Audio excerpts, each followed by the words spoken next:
this is a huge season, both music wise, character wise, and everything else. What I wanted to know, kind of, how do you want this kind of season to separate itself from the previous seasons that we've seen before? Oh yeah. Well, our theme on set is Eye of the Tiger this year. Mhm. And it was, hey, we've been doing this now for a minute and we got to come back stronger, faster, better. And we did, and I think it'll just be really exciting to see our fans' reaction to the season. Right. And what I love, you're incorporating so many different storylines at once, but it blends in effortlessly. One of the things that really fascinated me was the use of actual, like, real-time events and facts. We have, for example, the Red Tails that we've known from the previous season.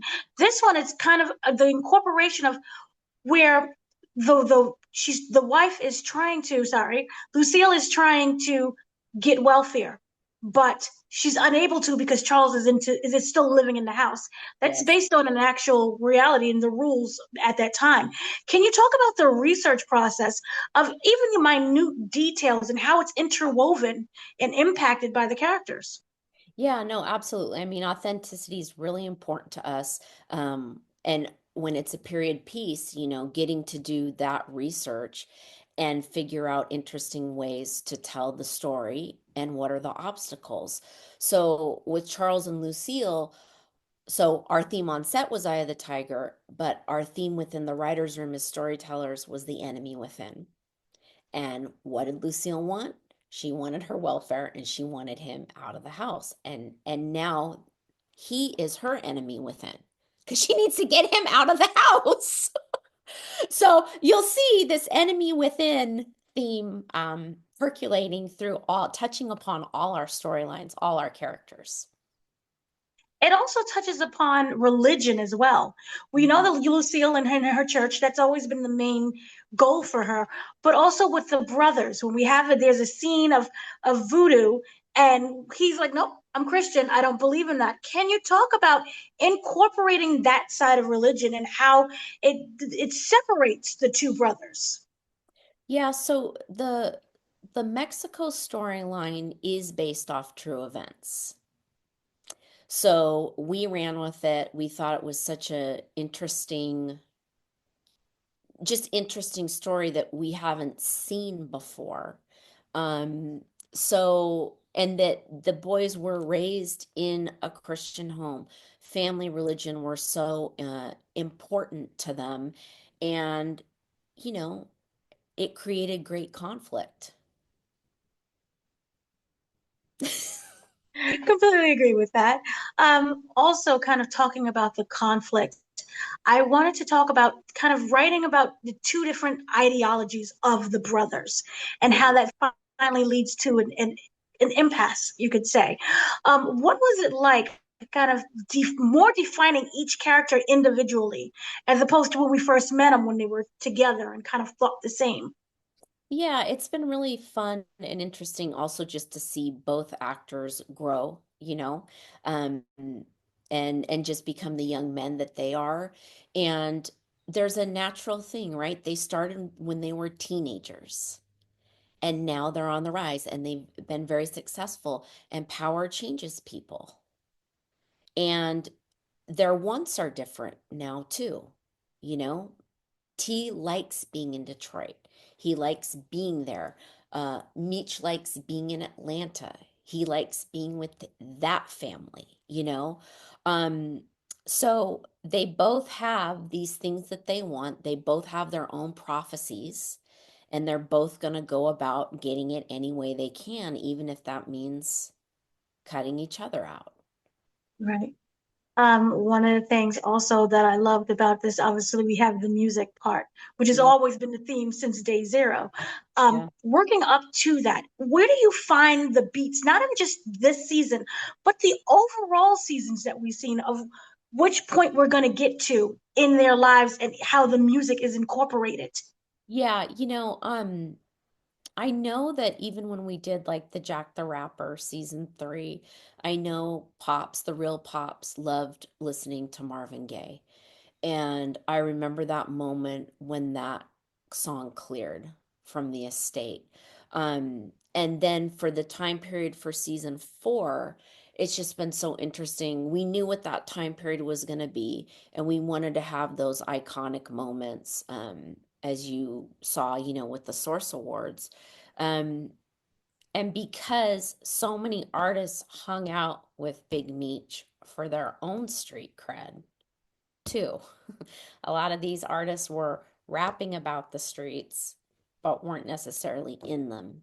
And so being with Meech out in the club, that was real street cred, right? So just getting to tease that storyline, Stomping Ground Records, it was their real first label that they launched. And so they got to take the passion that they had with for that Pops instilled in them with the music and then infuse it into the business side. So we're just really excited about that piece of it. Right? We have to talk about Lamar. That my jaw dropped when that trailer dropped, and we saw Lamar. He has been through a lot. What I wanted to know is, what do you feel his intentions are for this season, and do they differ? Because he last time we saw him, he was addicted to crack forcefully, but he was still addicted. Yeah. Yeah, so I mean, it's such a great surprise to have Mhm. him back. And you will see as it unfolds, in episode 1, he's starting over, he's worked the program and but you have to see where the road takes him. Mhm. Okay, I like that teaser. So then, what we're also dealing with is the return of B-Mickie, and it seems that he is acting more out of sense of a desperation as Yeah. opposed to more of a want. He wants his child to you need to have the surgery to get better, but he's more like I'm willing to do anything that I have to. How Yeah. much do you feel that morals play into not just B-Mickey's character, but the overall theme of this season with these different characters possibly doing questionable things? Is it more of an act of fear? Is it desperation? What do you feel they lead by? I think it's a redemption story for B. Mickey. Um, he lost everything, and this is his second chance, and his second chance to have a real family and to thrive in the world, not just survive. And so having him back was just really fun and unexpected. But yeah, he's seeking redemption, as a brother, right? To the boys and a father and a partner. He's seeking all those things to reclaim his manhood, and it's a really beautiful story that we have planned for him. So also the daughter is going through her own awakening, sexuality, and she's really speaking up for herself and kind of at times going against her brothers who always kind of I felt just not used her would be a great word, but she was there Hmm. to kind of help them along the way. She was that family oriented thing. What I wanted to know is her exploration of not just her sexuality, but becoming her own person.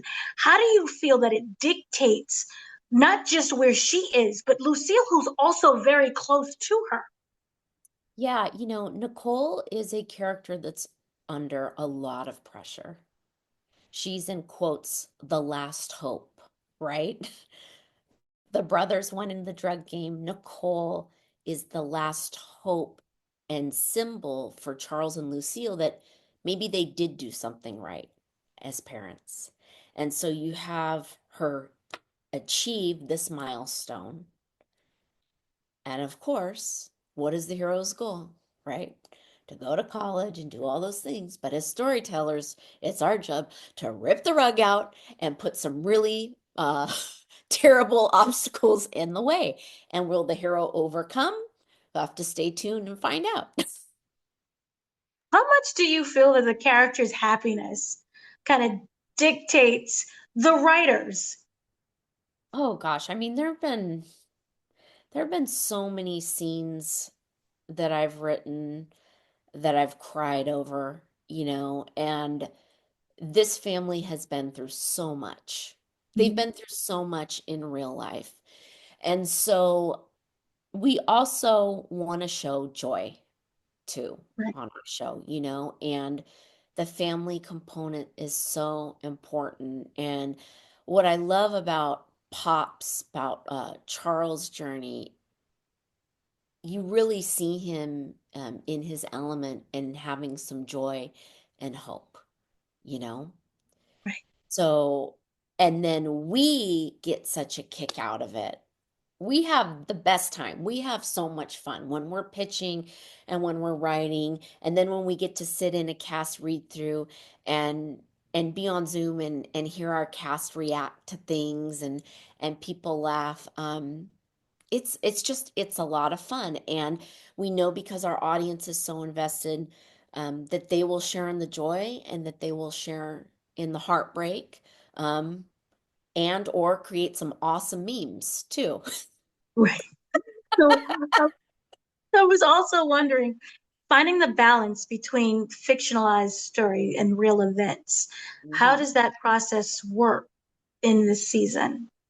Yeah, listen, we always want to tell the most entertaining story, right? We're our Mhm. job is to get the audience to come back every week, have a great cliffhanger, um, have shootouts, have danger, wonder if someone's not going to make it one week and have betrayals and twists and turns. That's our job. The story of BMF is so incredible on its own. You couldn't have a more charismatic hero than Big Meech. You just Mhm. couldn't. And so we already have the foundation of an incredible story with very engaging heroes, and then we get to dramatize it and blow it up and take creative liberty with it, and we just have a blast doing it. Right. Then lastly, was there a favorite plot twist of previous seasons that made the cut? Um, I love when when Charles sang to Lucille. He Mm, wrote the song for her. We didn't see it coming. I really love those character storylines. Um, and I think too, like we were all so excited for Miss Lucille. She'd been through so much with Charles and Miss Mabel. Don't lend your pan to Miss Mabel, right? And it's like she finally got, Dr. Maurice. It was looking really good. And then everything just fell apart in that hotel room. That was some real shizzle. And then of course the reveal. I was in Detroit when we got to shoot. I was there with Randy Huggins, who created the show. I was in Detroit when we filmed the scene at the rollercade when she found the receipt at yeah, the rest. Like that stuff, check marks, fire, fire, fire. wonderful. Thank you so much for speaking to me. Yeah, And nice I to look meet you. forward to more. Thank you. Thank you, Dana. Thanks for your time. Dana, thank you so much for your time. We appreciate you. Thank you. Thank you. We'll send you to the hospitality room for next. Okay. She's really, really great. Yeah.